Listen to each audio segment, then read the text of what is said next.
Saya itu mendirikan kandang di tengah kota itu sedikit nekat. Karena untuk pakan mesti itu menjadi tantangan. Karena di tengah kota saya tidak punya lahan kebun sendiri. Kebun rumput sendiri pun saya tidak punya. Itu kendala yang saya alami dan itu sangat-sangat memberatkan untuk kami di kandang, Mas. Karena kami harus kebingungan ketika stok pakan menipis, kami lari kemana, nah, itu kami sangat kebingungan. Beberapa kali memang saya sendiri mendapat komplain dari warga sekitar tentang bau, terus berisik itu, Mas.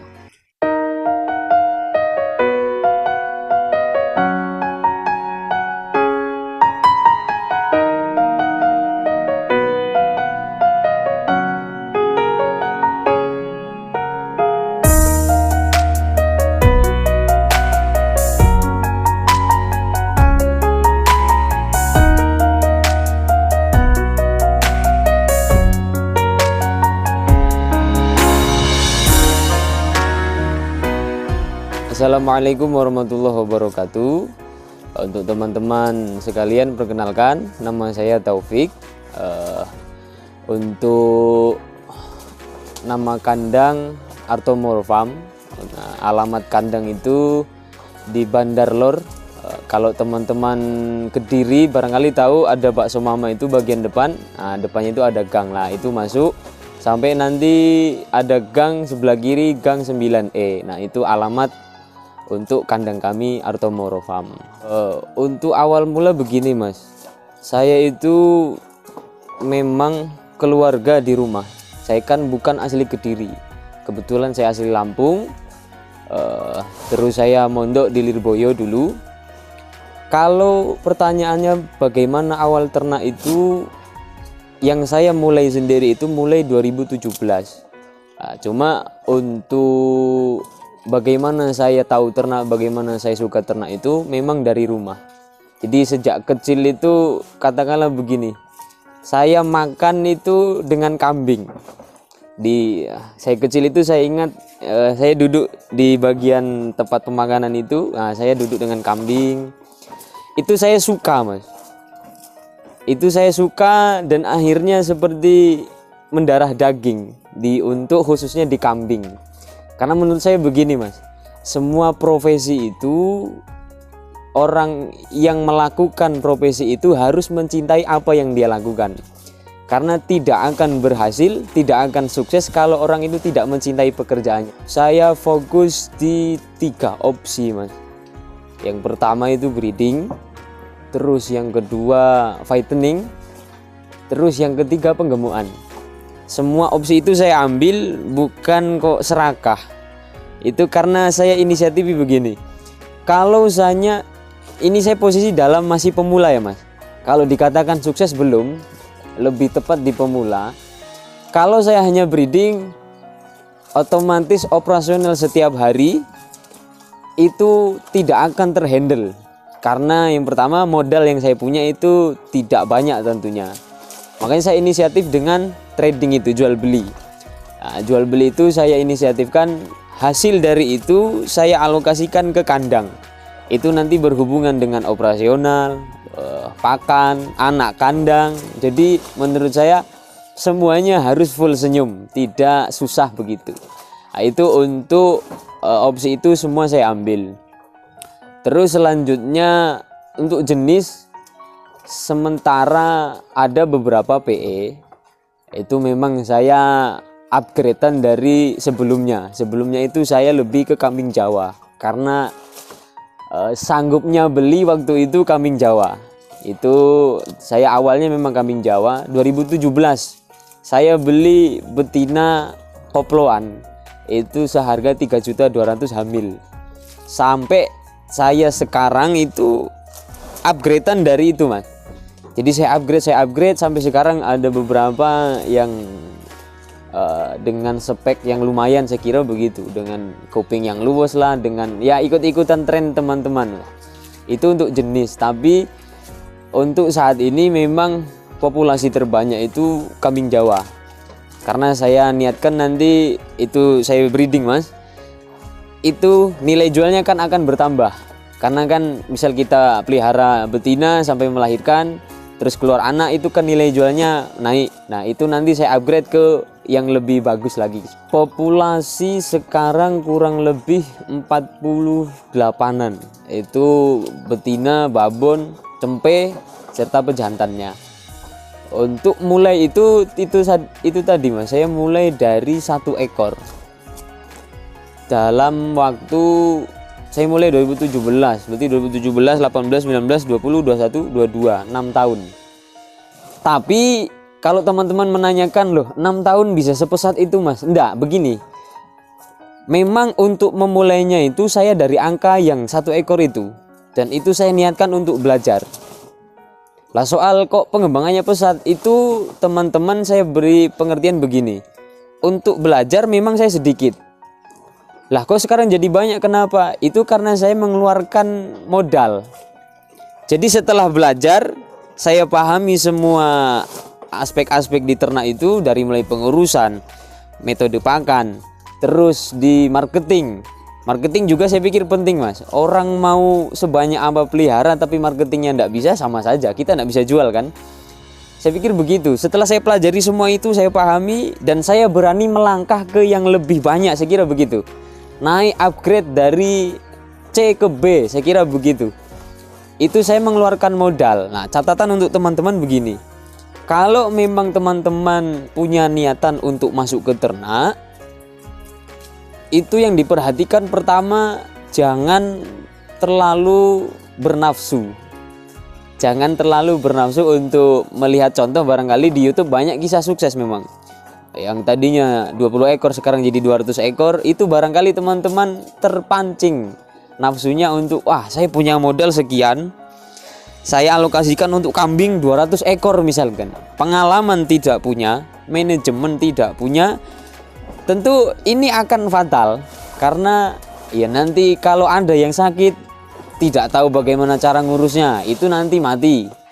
Itu kan nanti membuat teman-teman itu merugi. Itu karena tentunya saya arahkan untuk belajar dulu pelan-pelan. Insya Allah nanti kalau memang serius dan telaten, itu insya Allah akan menemukan jalan yang cerah Mas. Kendala yang saya alami pertama tentu pakan Mas. Saya itu mendirikan kandang di tengah kota itu sedikit nekat.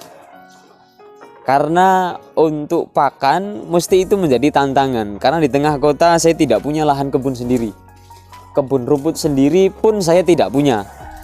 Itu kendala yang saya alami dan itu sangat-sangat memberatkan untuk kami di kandang Mas. Karena kami harus kebingungan ketika stok pakan menipis, kami lari kemana, nah itu kami sangat kebingungan. Terus yang kedua, itu berhubungan dengan sekitar Mas, lingkungan.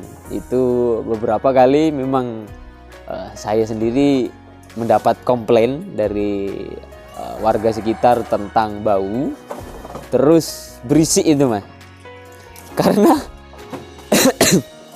kambing itu memang tipikal sudah kenyang pun ketika melihat orang berisik Mas. Sedangkan di sebelah kandang itu kan kafe, otomatis banyak orang lewat. Itu ketika melihat orang berisiknya, ya Allah, itu sampai masyarakat kan komplain, Mas tolong kambingnya jangan berisik. Ya saya katakan untuk bilang kambing tidak berisik itu susah. Memang ada kambing yang kalem, tapi kebanyakan itu tetap cerewet Mas. Itu kendalanya. Tapi lama kelamaan saya beri pengertian dan orang-orang sekitar ya mengerti Mas. Cuma yang memang betul-betul saya jaga itu tentang bau itu. Tentang bau itu saya sampai sekarang alhamdulillah, sejak mendapat komplain itu saya tentu melakukan peningkatan untuk penanganan dan sekarang baunya itu sudah bisa teratasi. Itu untuk kendala tersendiri Mas. Selebihnya saya rasa bukan kendala, malah nilai plus begitu Mas. Nilai plusnya ya bisa untuk edukasi teman-teman yang di tengah kota. Terus pemasaran saya juga pikir sangat enak Mas, karena di tengah kota ya saya pikir itu sudah dikatakan itu plusnya. Untuk kendalanya cuma itu tadi Mas. Untuk pakan itu saya katakanlah begini, saya pakai dua cara. Yang pertama itu hijauan, ya seperti rumput, daun-daunan dan lain sebagainya, teman-teman peternak mungkin tahu. Terus yang kedua itu pakai pakan kering seperti kangkung kering, terus saya campur katul, saya campur polar, kelecapan dele, ampas tahu kalau ada. Itu untuk pakan mas. Dan porsinya begini, saya akali sebetulnya karena hijauan kurang, akhirnya hijauan itu berposisi sebagai lauk. Jadi porsinya kalau 100% hijauan hanya 30%. 70%-nya saya inisiatifkan menggunakan pakan kering tadi itu. Karena ini mas, keterbatasan tadi itu. Kita di kandang itu tidak bisa mudah untuk mendapatkan hijauan. Itu saya pikir malah sulit kan begitu. Itu untuk menginisiatifi itu mas. Desain kandang itu saya menggunakan desain suka-suka. Jadi suka-suka saya sendiri. Untuk bentuk dan lain sebagainya itu saya memang tidak menggunakan standar yang barangkali memang sudah ada. Tapi begini mas, catatan untuk teman-teman. Untuk kandang alangkah lebih baiknya menggunakan kandang yang panggung. Panggung itu jadi posisi di atas. Kenapa? Untuk alasannya saya jelaskan, untuk meminimalisir resiko. Karena kalau barangkali ada yang memang diumbar seperti itu mas, di bawah. Nah itu ketika hujan biasanya kambing terserang kembung dan mudah terserang penyakit. Nah untuk kandang di atas sendiri panggung yang saya maksud itu bisa meminimalisir itu. Jadi teman-teman mempersempit resiko yang akan dihadapi. Nah, itu untuk kandang. Sisanya tetap saya kembalikan ke kesenangan, kesukaan dan juga kemampuan masing-masing. Karena saya tidak bisa menargetkan orang untuk bagaimana itu saya tidak bisa. Begitu mas saya kira. Produk yang saya jual itu tentunya cempe dan kurban. Saya masih stuck di situ mas. Karena ini memulai belum lama, tentu untuk semua konsep itu masih perlu evaluasi dan juga pengamatan, saya kira begitu. Jadi produk yang kami jual sendiri ya cempe dan peranaan-peranaan yang lain, ataupun nanti betina-betina hamil. Itu kan karena trading itu mas. Saya breeding ya, trading ya, penggemukan ya. Nah itu semua produk saya kira-kira yang mengarah ke sana. Itu untuk produk yang kami jual mas. Untuk perpanen saya buatkan kalkulasi begini mas. Saya pegang 30 ekor betina. Itu dikawinkan, diproses sampai hamil, dan saya hitung rata-rata itu kambing beranak 2 mas. Jadi dalam semisal katakanlah waktu 6 bulan itu bisa panen. Ketika nanti saya pegang 30 betina itu sekitar 60 cempe. Ini masih bermain kalkulasi dan prediksi mas. Cuma ini kan bisa untuk bahan pikiran. Ya kira-kira dalam 6 bulan itu dari 30 betina saya bisa panen 50 sampai 60 cempe. Itu untuk perkiraan mas. Saya kenapa memilih ternak di Kediri? Pertama begini mas, saya nyaman di Kediri. Itu tentunya begitu. Kalau sebetulnya perbandingannya Lampung dan sini enak mana? Enak di Lampung mas. Pakan di sana melimpah. Itu lebih enak. Tapi yang pertama itu, jadi saya nyaman di Kediri. Kedua, pasar di Kediri bagus. Yang ketiga, saya ingin menjadi contoh untuk teman-teman di perkotaan bahwa untuk memancing mereka punya ide-ide baru mas, khususnya di ternak. Karena kalau jenengan perhatikan dan teman-teman perhatikan yang terjadi di lapangan, untuk pemuda yang masuk ke ternak itu bisa dikatakan minim. Karena orang-orang sukses di ternak itu ya rata-rata orang yang sudah tua. Pemuda tidak ada yang istilahnya sedikit yang bermunculan mas. Maka saya dengan ini menjadi barangkali bisa menjadi acuan ataupun contoh. Tapi saya tidak mencontohkan di sini, barangkali pemuda yang lain yang tentu sudah lebih sukses banyak. Cuma saya setidaknya untuk teman-teman di sekeliling sini mas, daerah sini itu punya terpancing jiwanya untuk masuk ke ternak. Begitu Mas kira-kira. Untuk keluarga itu tentu sangat mendukung Mas. Semua keluarga, saudara itu mendukung. Cuma ini saya kira akan muncul kisah inspiratif lah untuk menyemangati teman-teman. Untuk teman-teman saya sendiri itu tanggapannya saya kelompokkan menjadi dua. Yang pertama mendukung. Ini sudah saya tidak jelaskan lah. Yang kedua itu lebih kepada meragukan dan juga istilahnya meremehkan. Ada kata-kata yang pernah saya ketemui, apa untungnya ternak? Apa hebatnya ternak? Dan apa seakan-akan pekerjaan itu punya kasta Mas. Itu saya jawab dengan telak. Tidak ada pekerjaan lebih baik, juga tidak ada pekerjaan lebih buruk selama itu pekerjaan yang halal. Itu saya jawab begitu Mas. Dan Anda tidak mungkin bisa mengarahkan orang untuk kerja menjadi PNS misalkan, untuk kerja menjadi guru misalkan, untuk kerja sebagai pembisnis misalkan. Itu saya kira tidak bisa sama sekali untuk mengarahkan. Untuk menilai pekerjaan seseorang itu tidak perlu ada penilaian baik atau buruk. Karena kalau semisal itu pikiran begitu berkembang, maka seakan-akan peternak itu adalah pekerjaan yang hina. Karena memang begini Mas, ternak itu kan kayak semisal kita ngarit, iya kan? Dengan katakanlah baju yang copang-camping dan lain sebagainya Mas. Itu kan mereka pikir itu pekerjaan yang kurang layak lah. Tapi kalau dikupas, saya jadikan perbandingan begini. Saya berani taruhan penghasilan antara peternak yang skalanya sudah besar itu dengan pekerjaan yang teman-teman anggap pekerjaan yang sangat ideal. Itu saya berani taruhan Mas. Bahkan barangkali gaji PNS pun kalah Mas dengan penghasilan untuk peternak yang volumenya sudah luas Mas. Maka itu saya bilang tidak ada pekerjaan lebih baik, tidak ada pekerjaan lebih buruk selama pekerjaan itu masih halal. Dan tidak bisa kita menggiring orang untuk menyukai pekerjaan yang menurut kita itu bagus. Nah, jadi kita, karena kita bicara latar belakang ya Mas, barangkali kayak yang mondok ya minimal pulang jadi ustadz. Kalau saya begini Mas, itu tidak pernah saya pikirkan. Saya akan menjadi apa tidak pernah saya pikirkan. Tapi kalau soal praktek barangkali saya suruh ngimami tahlil ya tetap berangkat, ngimami yasinan tetap berangkat, suruh ceramah tetap berangkat. Tapi saya harus punya istilahnya diri lain.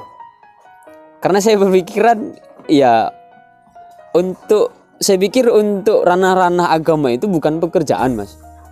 Saya pikir begitu. Itu yang saya tanamkan di diri saya sendiri. Saya tidak untuk menggiring orang ke sana, tapi untuk ranah agama saya kira itu bukan pekerjaan. Tentu agama itu sebuah kewajiban buat saya. Nah, pekerjaan dan saya harus punya, dan pekerjaan yang saya suka itu ya di ternak ini Mas, kira-kira begitu.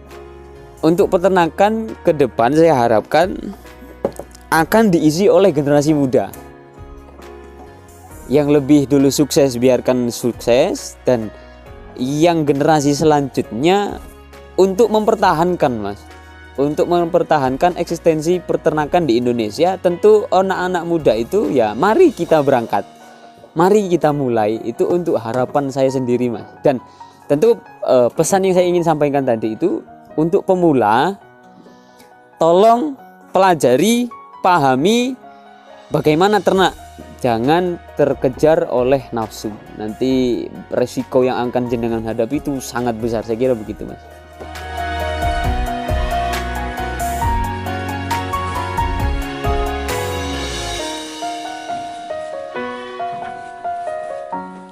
Terima kasih untuk teman-teman. Barangkali apa yang sudah saya ceritakan dan saya alami bisa menjadi contoh dan juga pembelajaran untuk teman-teman semua. Kurang lebihnya mohon maaf. Bila taufik wal hidayah. Wassalamualaikum warahmatullahi wabarakatuh. Jangan lupa like, komen, dan subscribe untuk channel Gaper nggih.